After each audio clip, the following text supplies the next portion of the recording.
tal amigos? Mi nombre es Rigo Pech, soy baterista y beneficiario del PECDA Campeche 2020 y este es mi producto final. Espero que sea de su agrado y que lo disfruten tanto como yo lo disfruté al hacerlo.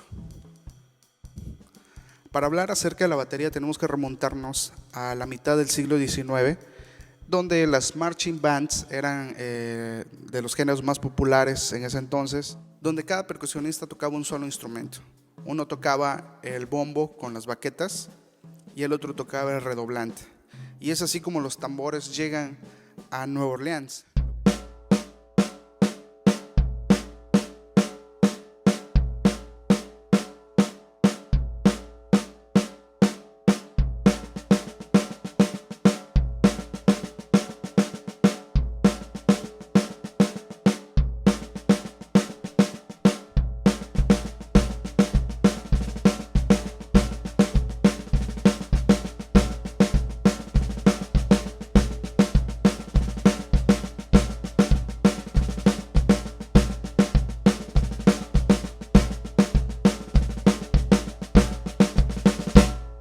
Lo que acaban de escuchar es una representación de lo que se hacía, de lo que hacían los tambores en ese entonces, el bombo y el redoblante.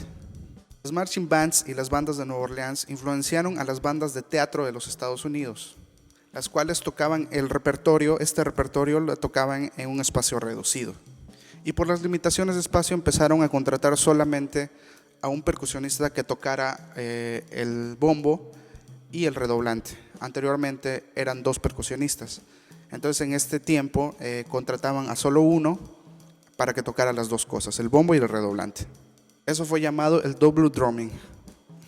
El double drumming se utilizó hasta el año 1909, que fue ese año donde la familia Ludwig patentó el pedal de bombo que ya todos conocemos. A partir de ese año la batería se consideró como un solo instrumento. Y era tan importante porque la música que se tocaba en ese entonces era música para baile. 1930, la era del swing. Las formaciones de los músicos fueron creciendo. Y en 1929, un año antes, Estados Unidos tuvo una crisis económica donde los músicos fueron afectados y tuvieron que aceptar salarios relativamente bajos. Y de esta manera las bandas se fueron ampliando hasta llegar a lo que conocemos hoy como las big bands. Las big bands son un estilo de banda que toca música para baile y llamada swing. Y esta es la música que va a predominar por los años 30, la música de baile, la música de swing. Las big bands tocan un estilo de música llamado swing, que este género es el que va a predominar por todos los años 30. Y al igual que los años 20, esta música era enfocada al baile. Una de las características que tiene la batería en el big band es mantener el tiempo y el ritmo de la banda. Al ser una banda tan grande, es complicado mantener los elementos juntos y la batería funciona como ese puente que hay entre los metales y todo esto y el ritmo. Al mismo tiempo, en esta época se empezó a popularizar el hi-hat y en el big band ya se empezaba a tocar en los tiempos 2 y 4 del compás y el bombo en cada uno de los tiempos del compás.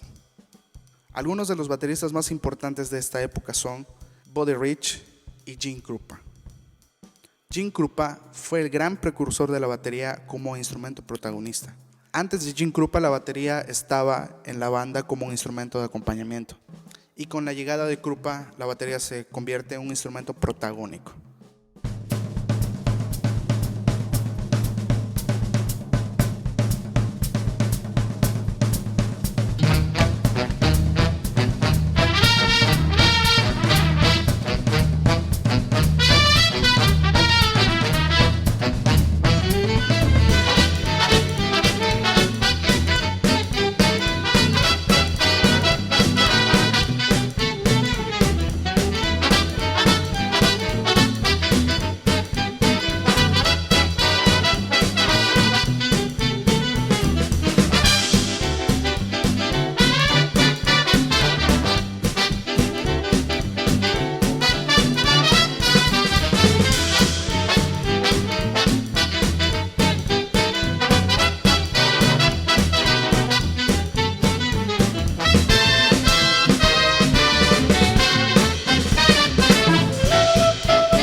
1940, bebop. El swing, al ser una música para baile, tenía estructuras muy rígidas y patrones preestablecidos.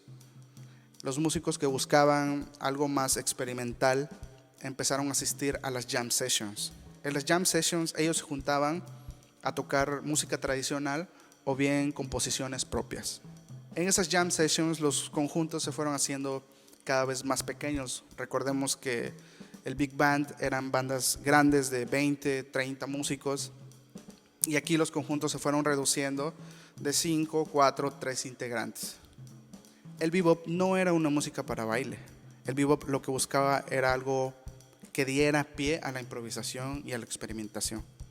De esta manera los bateristas buscaron tener más interacción con los solistas, y el bombo y la tarola empezaron a soltarse un poco más. Recordemos que en el swing el bombo iba en el tiempo 1, 2, 3 y 4, y aquí en el bebop no. En el bebop se empezó a soltar un poco más y empezaron a hacer conversaciones con el solista, aportando desde luego riqueza musical. Uno de los bateristas más importantes de esta época fue Kenny Clarke. A él se le atribuye el paso del swing al bebop, y por supuesto Max Roach. A continuación les comparto este solo de batería que interpreta Max Roach en el tema Stomping, y también el solo de batería del tema Sincerely Diana, donde toca el gran Art Blakey.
Una más de las aportaciones de Gene Krupa a la batería de jazz como tal la conocemos hoy fue que en ese entonces las bandas tocaban a un volumen demasiado fuerte.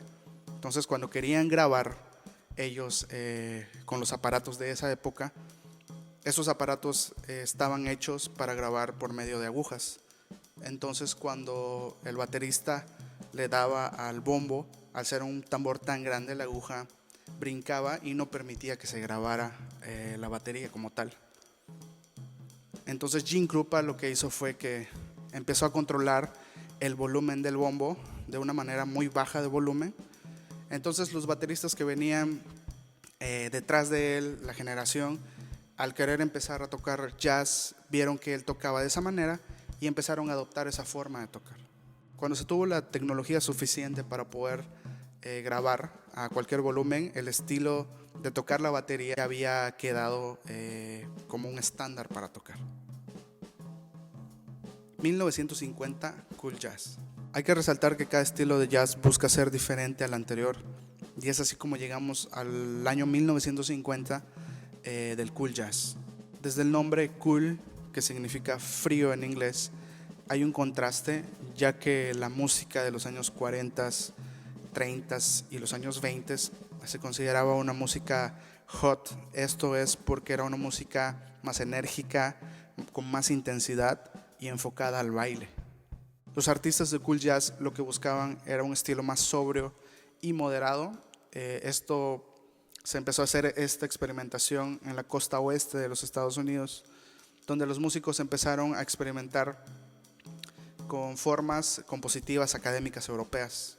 Es decir, que se quiso hacer una mezcla entre el swing y la música europea. Algunos de los exponentes más importantes de esta época fueron Miles Davis, Dave Brubeck, Bill Evans y Chet Baker. A continuación les dejo este solo de batería que grabó Jimmy Cobb en el tema 4 on 6 y el solo de batería que grabó el gran Roy Haynes en el tema In Walked Boot.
Mediados de los 50, hard bop. Durante esta época los estilos de jazz empiezan a coexistir simultáneamente. Recordemos que en las décadas anteriores eran dominadas por un estilo de jazz y en esta época no, en esta época el hard bop y el cool jazz van a coexistir, siendo esto el hard bop una respuesta al cool jazz. El hard bop lo que busca es regresar al bebop de los años 40 con algunos cambios, sobre todo estructurales. Las formas empiezan a ser un poco más complejas, pero esto siempre a raíz de la música afroamericana estadounidense, como el gospel y como el blues. A continuación les dejo este solo de batería que grabó el gran Max Roach en el tema The Who, y también el solo de batería del tema Joy Spring que grabó de igual manera el gran Max Roach.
Ya de ahí llegamos a los años 60, donde también el jazz empieza a sufrir un cambio, empieza a fusionarse ya con estilos como el rock, el funk, el latin, etc. Es interesante ver cómo desde las marching bands de mediados del siglo XIX, las bandas de Nueva Orleans, las big bands que tocaban swing, el bebop, el cool jazz, el hard bop, cómo va evolucionando el instrumento, la manera de tocar y los grandes bateristas que van saliendo de esos géneros. Para mí fue muy importante la realización de este proyecto, ya que pude profundizar en el tema, conocer a grandes músicos de las épocas del jazz y sobre todo los bateristas que dejaron huella hace años, que aún en estos días lo seguimos transcribiendo y estudiando lo que ellos hicieron. Muchas gracias por todo el apoyo a la Secretaría de Cultura, al PEGDA, a la licenciada Berta Paredes, a Edrey y a todos los que hicieron que este proyecto sea posible. Muchas gracias.